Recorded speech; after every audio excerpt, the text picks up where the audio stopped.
এই যে সূচ দেখছেন, এর স্বভাব হলো গেঁথে যাওয়া। আর যদি এটা গেঁথে যায় তাহলে এটা যন্ত্রণা দেবে। আর এটা হলো সুতো। যদি এই সুতোটা কোনো ঘুড়ির সাথে বেঁধে দেওয়া হয় এবং এই ঘুড়িটা ওড়ানো হয়, তাহলে অন্য কোনো ঘুড়ির সুতো কাটতে এটা সাহায্য করতে পারে। কিন্তু যদি সূচ আর সুতো এই দুইকে একসাথে জুড়ে দেওয়া হয়, তাহলে এটা বস্ত্র নির্মাণ করতে পারে, কোনো জিনিস জুড়তে কাজে লাগতে পারে। এটাই হলো সংগঠনের শক্তি। যদি আপনি একত্রিত হতে পারেন আর একটি দিশায় অগ্রসর হন, তাহলে নেতিবাচক শক্তিও ইতিবাচক শক্তির রূপ ধারণ করতে পারে। এই সংসারে প্রত্যেক দিন নতুন কিছু সৃজন হচ্ছে। কিছু মানুষ একত্রিত হন, কিছু নতুন নির্মাণ করেন। কিন্তু এই ক্ষেত্রে এটা বোঝা প্রয়োজন যে আমরা কেমন সঙ্গ লাভ করছি, কার সাথে আছি। যদি আপনি সুতো হন আর ঘুড়ির সাথে যুক্ত হন, তাহলে হয় অন্য ঘুড়ি কাটবেন বা অন্য কোনো ঘুড়ি আপনাকে কাটবে। কিন্তু যদি আপনি সুতো হন আর সূচের সাথে যুক্ত হয়ে যান, তাহলে আপনি নির্মাণ করতে পারবেন, জোড়ার কাজ করতে পারবেন, শ্রেষ্ঠ কর্ম করবেন।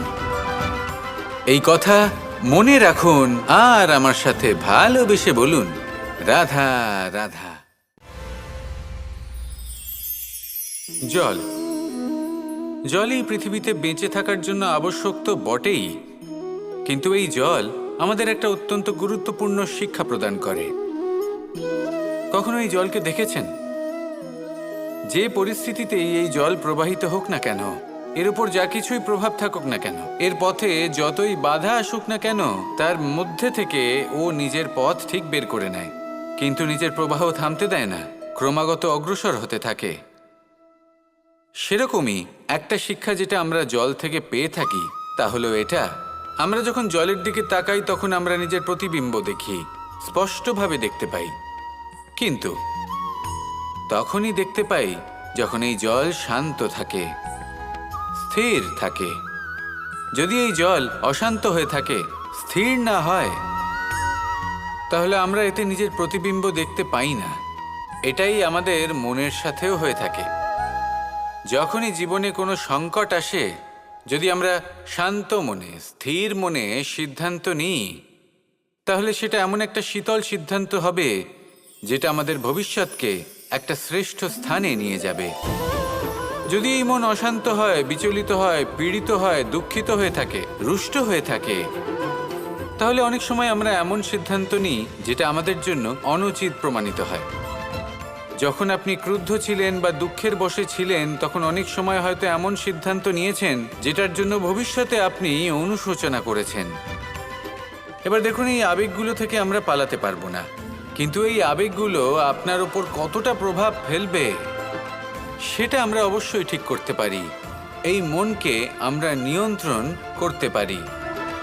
এটাই করুন, চিন্তা করুন, এই মনকে শান্ত রাখুন, স্থির হতে চেষ্টা করুন, আর তারপরে সিদ্ধান্ত নিন। আসুন আমার সাথে ভালোবেসে বলুন, রাধা রাধা। আমরা যখনই কোনো গাছের চারা রোপণ করি, তখন সবার আগে পরীক্ষা করে দেখি যে যেখানে আমরা চারা রোপণ করতে চলেছি সেখানকার মাটি আদৌ উর্বর কি না, সেই মাটি সেই চারাকে বাড়তে সাহায্য করবে কিনা।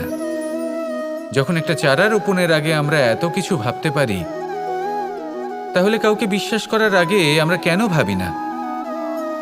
জীবনে কখনো এই বিশ্বাসরূপী চারা কোথাও রোপণ করার আগে বোঝার চেষ্টা করুন যে যার ওপর আপনি বিশ্বাস করতে চলেছেন সে কি আদৌ আপনার বিশ্বাসের যোগ্য কি না। ভেবে দেখুন সেই ব্যক্তি ভবিষ্যতে গিয়ে আপনার বিশ্বাস ভাঙতে পারে কি না। এটাও ভেবে দেখুন যে যাকে আপনি বিশ্বাস করতে চলেছেন তাকে আপনি বিশ্বাস করলে নিজের জীবনের উদ্দেশ্যে আপনি অগ্রসর হতে পারবেন কি না। আর তার জন্য প্রয়োজন সঠিক সিদ্ধান্ত, পরখ করা, কোনটা উচিত কোনটা অনুচিত সেটা বোঝা। আর তাতে কিন্তু আপনি সন্দেহবাতিক হবেন না, তাতে আপনি আরও নিপুণ হয়ে উঠবেন। তাই যদি আপনি নিপুণ হয়ে উঠতে চান, তাহলে বোঝার চেষ্টা করুন, পরখ করে দেখুন, কোনটা উচিত কোনটা অনুচিত বুঝুন, আর বিশ্বাস তখনই করুন যখন আপনি 100% নিশ্চিত হবেন যে সে বিশ্বাসের যোগ্য। আসুন আমার সাথে ভালোবেসে বলুন, রাধা। এই সংসারে প্রত্যেকটি ব্যক্তির নিজস্ব বিশেষত্ব আছে, আর এই বিশেষত্ব কারোর কাছে শক্তির সমান, কারোর কাছে দুর্বলতা। তা সে মানুষই হোক বা পশু পাখিই হোক না কেন। যেমন মাছ নিজের সমগ্র জীবন জলের মধ্যেই যাপন করতে পারে, কিন্তু সে বনের মধ্যে ছুটতে পারবে না। সেখানে সিংহকে বনের রাজা বলা হয়, কিন্তু সে তার আধিপত্য জলে স্থাপন করতে পারবে না। যদি এই সিংহ মাছকে এই প্রতিস্পর্ধা জানায় যে তুমি বনের মধ্যে এসে আমার সম্মুখীন হও, তাহলে সেটা অনুচিত হবে। সেটা মাছের দুর্বলতা নিয়ে উপহাস করার মতোই হবে। এবার সংসার এটা দেখে যিনি দুর্বল তার পরিস্থিতি দেখেও হাসবে, আর আপনার মূর্খামি দেখেও উপহাসই করবে। সেই জন্য নিজের জীবনে সব সময় যদি নিজের তুলনা করতে হয়, তাহলে সেই ব্যক্তির সাথে করুন যে বল, স্থান এবং ধন এই 3 দিকে আপনার সমতুল্য, কারণ সেক্ষেত্রে দুজনেই উচিত শিক্ষা লাভ করবেন। যদি এমন কোনো ব্যক্তি থাকেন যিনি আপনার থেকে শক্তিশালী, কিন্তু তিনি আপনাকে দুঃখ দেওয়ার চেষ্টা করছেন, তাহলে এটা জেনে রাখবেন যে মানুষ কিন্তু সেই গাছেই পাথর ছুঁড়ে মারে যার ফল অত্যন্ত সুমধুর হয়ে থাকে। আর যদি আপনি বেশি শক্তিশালী হন, তাহলে অহংকার করবেন না। এটা মনে রাখবেন, অনেক বড় বড় পাথরও জলে ডুবে গিয়ে নিজের অস্তিত্ব হারিয়ে ফেলে। নিজের শক্তি সম্পর্কে সচেতন হন, সবাইকে ভালোবাসুন, সবাইকে সাহায্য করুন, আর আমার সাথে ভালোবেসে বলুন, রাধা রাধা। অনেকদিন আগে একটা ব্যক্তি ছিল, নদীর ধারে তার একটা ক্ষেত ছিল, খুব সুন্দর একটা ক্ষেত। পরিশ্রম করে সেখানে সে ফসল উৎপাদন করলো। একদিন বন্যা হলো আর সমস্ত ফসল বয়ে নিয়ে গেল। প্রতি বছর বন্যা হতো আর বারবার ওর ফসল বয়ে নিয়ে যেত। সে ব্যক্তি খুব দুঃখী হয়ে পড়ল। সে ভাবল, কেন বারবার আমার সাথে এরকম হয়?